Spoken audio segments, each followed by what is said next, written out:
Olá, meus queridos, galera do terceiro ano de Sociologia, né? Vamos conversar um pouquinho a respeito de alguns temas que nós temos visto nesse bimestre, de uma maneira geral. Na verdade, a gente já começou a ver isso no início, né? Onde ainda tínhamos aulas presenciais, mas a gente vai se adaptando, né? Como tudo na nossa vida é uma questão de adaptação, de costume, de experiência, a gente vai adaptando a nossa maneira de viver, adaptando a nossa maneira de enxergar o mundo, né? Adaptando nossas experiências. Isso aqui para mim também é uma novidade, né? E apesar de gostar de internet, acho que a gente tira muita coisa daí, né? Tudo isso é um aprendizado. É um aprendizado para vocês e é um aprendizado pra gente, né? Para nós, professores. Da mesma forma que vocês estão aprendendo, nós também estamos, tá? Então hoje eu queria fazer um resumo, um apanhado de alguns pontos importantes que nós estudamos. Na plataforma tem conceitos sobre isso que já foi colocado na nossa disciplina, né? No caderno de vocês tem mapa mental, tem bastante coisa também que já foi passado em sala de aula. E esses são tópicos que valem a pena vocês reverem, porque nós ainda não tivemos, né, vamos dizer assim, uma resposta certa sobre o Enem, né? A gente não sabe como é que vai ser, como é que vai ficar, né? Eu acredito que ainda vai ter, ainda vão aparecer mudanças aí nesse sentido, mas são coisas que valem a pena a gente revisar porque são temas, são tópicos exigidos em provas de Enem. Então são tópicos que vocês têm que ter na ponta da língua, não pode ter dúvida, tá? Você não precisa ter um conhecimento específico sobre isso, ser, vamos dizer assim, top, né? Saber tudo. Nem eu sei tudo, né? Estamos aqui em constante aprendizado. É lógico que precisa de uma pesquisa a mais, de um carinho a mais, porque sabemos que parte da prova de filosofia e sociologia, aliás, a prova de filosofia e sociologia são aspectos muito importantes e muito valorizados na avaliação do Enem. Inclusive, nós já falamos sobre isso. A redação todo ano também é um tema ou de filosofia ou de sociologia, né? Essa área de humanas é sempre muito cobrada. Então, vale a pena a gente dar uma atenção especial para ela, tá? Vamos lá. Desculpa, né? Aqui nós temos, aqui eu coloquei no quadro alguns temas que nós já trabalhamos, tá? Cultura, cultura de massa, indústria cultural, ideologia e internet. Eles estão interligados, tá? Um não vai viver sem o outro, né? Tudo isso aqui vai estar interligado numa rede só, né? E a internet, trazendo para os nossos dias de hoje, assim, vai ser responsável, vamos dizer assim, por espalhar tudo isso aqui, ou por fazer essa engrenagem, né? Por fazer que tudo isso aqui funcione, tá? Da mesma forma que ela pode ser usada para coisas boas, pode ser usada para coisas ruins. Da mesma forma que esses tópicos são conceitos bons, também podem ser conceitos ruins, dependendo da maneira que for utilizado ou, vamos dizer assim, do caminho que você for seguir, tá? Da sua linha de pesquisa. Mas é bom a gente compreender um pouco sobre isso. Primeiro, cultura. Nós já vimos que a cultura pode ser tudo que o ser humano produz dentro de uma sociedade. Pode estar ligado a tanto a parte escrita quanto a parte física, é o que é produzido dentro da literatura, dentro da música, dentro da dança, pode ser comportamento, pode ser roupa. Tudo que é produzido dentro de uma sociedade pode ser em larga escala, como pode ser em pequena escala, né? A gente pode falar que são conhecimentos, são costumes, são hábitos que um grupo pode ter. Pode ser um grupo pequeno, como pode ser um grupo grande, pode ser algo pessoal, como pode ser algo global, né? Temos aspectos que podem ser universais, que você pode encontrar em qualquer lugar do mundo, como tem aspectos extremamente específicos de um determinado lugar.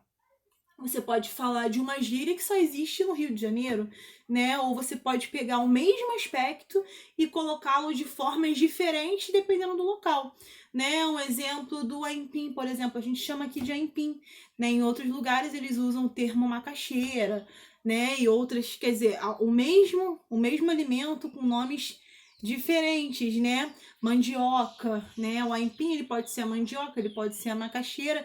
Em outros lugares tem até outros nomes, mas o alimento é exatamente o mesmo, não tem diferença nenhuma.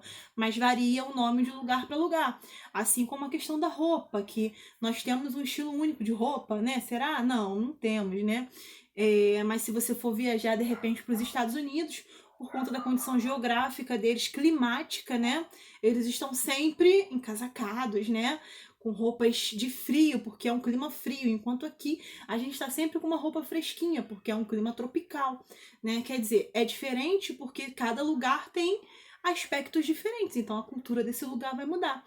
Apesar de um meio, por exemplo, como a internet, globalizar, levar essa cultura a diversos locais e ela deixa de ser tão específica, né? Aqui no Brasil a gente não ouve só música brasileira, a gente ouve música de todos os lugares do mundo, né? Pela internet você tem acesso a diferentes culturas no momento que você quiser.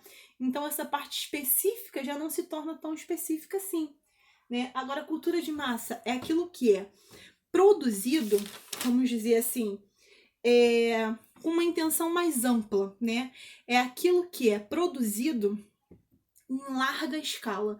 Essa cultura de massa é o que eu posso chamar de um grupo maior, né? É tudo aquilo que eu posso, vamos dizer, incrementar, né? Eu posso incrementar com, vamos dizer, tentar levar para o maior número de pessoas, né? E que está ligada à indústria cultural. Essa indústria cultural é o que vai levar isso aqui para larga escala, né? A indústria cultural é justamente essa produção massificada de cultura, né? Com o objetivo de lucrar, com o objetivo de ganhar em cima daquilo. É utilizar essa cultura que antes a gente chamou, agora há pouco eu falei, que eram hábitos, costumes, conhecimentos, levar para o maior número de pessoas, mas não com o objetivo de ensinar ou de aprender, com o objetivo de lucrar em cima daquilo. Então, vamos imaginar assim, uma obra de arte. Inicialmente, o artista, ele tá pintando porque ele quer atingir, provocar emoções em quem tá vendo o seu quadro, em quem tá vendo a sua imagem, né? Ele tá transmitindo alguma coisa. Quando eu pego esse quadro e eu faço várias cópias, eu jogo na internet e eu faço ele chegar a um número maior de pessoas, ao invés de querer passar uma mensagem, uma emoção, eu quero fazer com que o maior número de pessoas veja aquilo para comprar, né? Ou eu quero quantas pessoas, por exemplo, vou pegar um quadro da Mona Lisa, né? Que é lindo e é vamos dizer assim, uma referência de arte no mundo inteiro.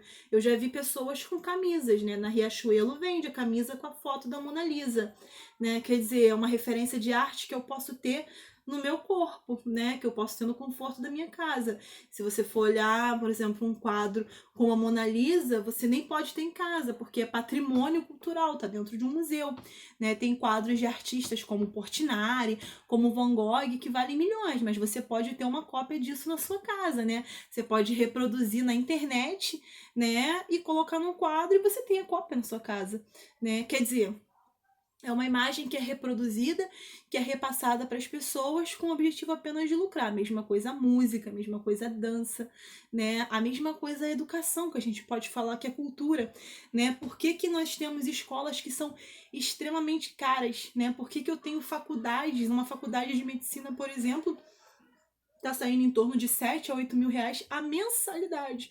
O que você paga por mês? Por que, que a educação é tão cara assim? Né? Por que, que nós temos escolas, até de educação infantil, que são tão caras? Tudo bem, tem um custo, o nível de profissionalismo que está repassando tudo isso a gente leva em conta. Mas hoje é um mercado, né? Até a própria religião se tornou um comércio. A gente pode colocar religião ou religiosidade dentro do aspecto cultural de um país, de uma cidade, né? Religião hoje é comércio, né? E não só hoje, né? Há muito tempo. Se a gente for colocar, inclusive, nos tempos bíblicos, aquela passagem bíblica que Jesus, ainda criança, chega no templo e se surpreende, fica enfurecido porque ele vê o comércio, as pessoas vendendo coisas dentro do templo, né? Hoje não é diferente. As pessoas têm a música gospel e você paga por ela, né? Você paga para ouvir sobre Jesus, né? Você quer usar as camisas, as roupas com aquelas mensagens, né? Até para você ter a palavra de Deus dentro da sua casa, uma Bíblia é comprada. Ah, professora, mas tudo isso gera custo, tudo isso tem um... Tudo bem, mas a intenção da pessoa que faz aquilo ali geralmente não é passar uma mensagem, né? Geralmente é lucrar em cima daquilo. Por isso é feito em larga escala, por isso que existe tanta propaganda em cima de tudo isso, para fazer com que você consuma cada vez mais e mais. E as sociedades, assim, abertamente capitalistas, induzem a pessoa para que ela faça cada vez mais e mais e mais, para que ela consuma, né? Porque o coração de uma sociedade capitalista é justamente o consumo. O coração dessa sociedade capitalista é o lucro. Sem o dinheiro, sem o capital, ela não funciona, ela não gira, ela não sobrevive.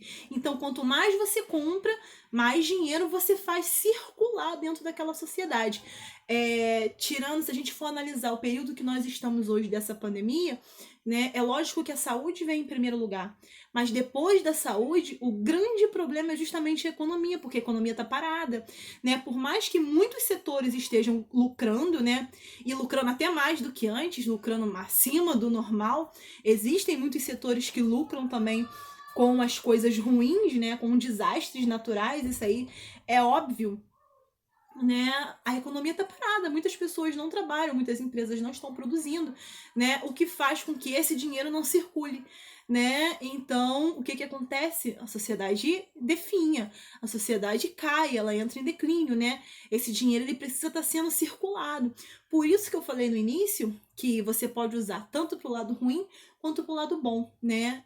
Alguns alunos tem o costume de dizer que o professor de filosofia, de sociologia é comunista, é petista, né? Escolhe partido, não, né? Ou então que nós sempre vamos ser contra o capitalismo. Não, né? Não é isso. O que você precisa é ter informação sobre as coisas e saber ponderar o que é bom, o que é ruim, o que é viável, o que é necessário. Mas para você adotar um discurso como esse, você tem que ter conhecimento, você tem que saber o mínimo para escolher de que lado você está, né? O que você pode escolher? Qual o lado que favorece mais a você ou favorece mais a sociedade? Será que você vai ter uma visão mais pessoal, o que eu preciso ou o que o mundo precisa, né? O que o outro precisa? Será que o que eu preciso é mais importante do que o que o outro precisa? Né? Essa é a grande... Eu acho que esse é o grande dilema dessa pandemia. Eu estou em casa, né?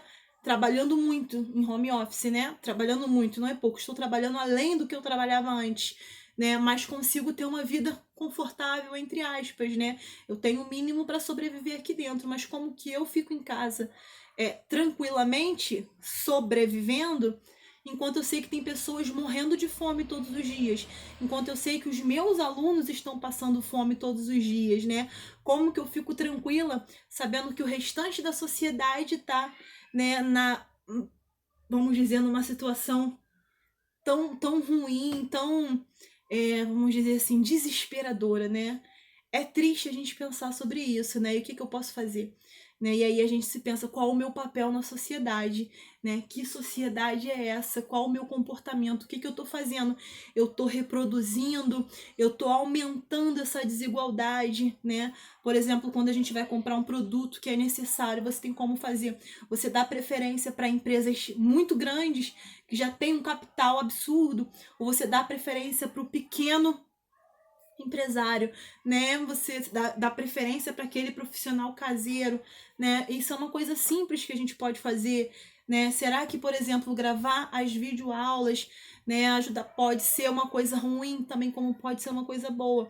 É a gente buscar, né? Tá sempre buscando, se questionando e tentando melhorar. Só o fato de você refletir sobre a situação, saber que não pode ser só isso, né? Que tem que ter algo a mais, já é um bom caminho andado, né? Já é um bom começo, né? Voltando para o nosso esquema. Eu tenho aqui também a ideologia. A ideologia é justamente essa questão, vamos dizer assim, um sistema de ideias para legitimar um status social, né? É uma maneira, um conjunto de ideias que eu vou oferecer para o outro para tentar iludir, para tentar enganar ou para induzir a pessoa a pensar de uma determinada forma, né?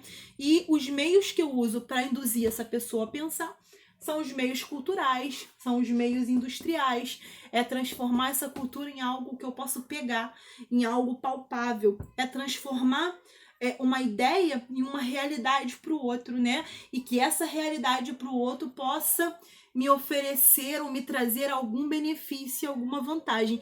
Geralmente, quem tem posse desses meios ideológicos são pessoas com poder aquisitivo maior, né? As pessoas que estão ligadas a essa questão da ideologia geralmente são as pessoas da classe dominante, aqueles que precisam do trabalhador, que precisa da engrenagem para fazer com que tudo funcione, tá? É lógico que nós temos, vamos dizer assim, alguns autores muito específicos, não tem como não citar Karl Marx, não tem como não citar Max Weber, né? Weber. Temos autores que falam especificamente disso, né? Desse tipo de engrenagem. Eu acredito que a leitura de Marx, Manifesto Comunista, não porque fala sobre comunismo ou sobre desigualdade, porque é um clássico que a gente tem que conhecer, que é cobrado em provas, né? Se tiver a oportunidade de fazer a leitura, assim como O Príncipe do Nicolau Maquiavel, que eu amo, né? E não tem nada a ver com comunismo, pelo contrário, né? Mas é uma leitura muito agradável e que te abre caminhos, né? Ela é, ao mesmo tempo que é dura, que é pesada, ela abre caminhos da sua mente, te faz pensar em coisas que você ainda não pensou, ou então, vamos dizer assim, abre um leque de possibilidades que muitas vezes a gente não enxerga. Então, uma leitura interessante para se fazer, principalmente trazendo para o cenário atual que a gente está vivendo. Tá, eu vou colocar algumas indicações de textos de livros para vocês, tá legal? Vou colocar algumas perguntas sobre essa matéria que a gente já viu, que não é novidade, tá bom? Tem vários vídeos na plataforma para vocês assistirem, tem textos falando sobre isso. Eu quero encerrar esse assunto aqui, tá legal? Para a gente poder dar continuidade à nossa matéria, começar assuntos novos. Se vocês tiverem dúvida, perguntem, tá legal? E qualquer dúvida que vocês tiverem, vocês podem falar comigo pela plataforma, que eu vou estar à disposição de vocês. Na próxima aula, a gente já vai falar sobre um tema novo, tá legal? Um abraço para vocês, galera.